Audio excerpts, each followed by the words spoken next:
Take a sheet of paper and write down 1 to 12 or 1 to 24 depending on your phrase. Each word in the phrase has a corresponding 4-digit number which can be found at GitHub. Now convert each number to our Roman system. Here's how it works.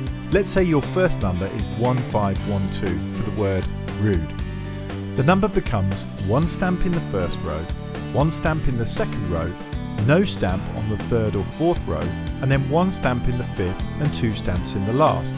You can use our sample card to test the stamps before continuing. Now let's say your second number is 1 for the word abandon. You only need to punch 1 hole in the last row. And let's say your third number is 15 for achieve. You only need to punch 1 hole in the 5th row and 1 in the 6th. Continue this process for all the numbers. Assemble the manual center punch by adding the components together like this.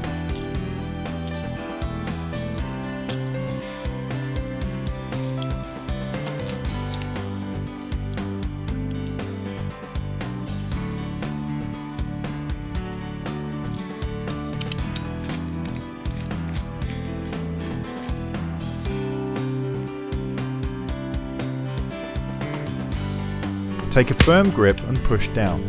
Continue until you have recorded all the data. Take your time and be careful not to skip a number by mistake as you are punching. Use the magnifier if it helps. Turn over your paper and now recall all the numbers from the data on the Roman plates.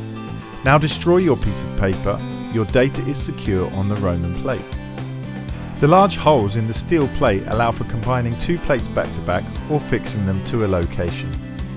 The other punch holes in the steel plate allow for your own data.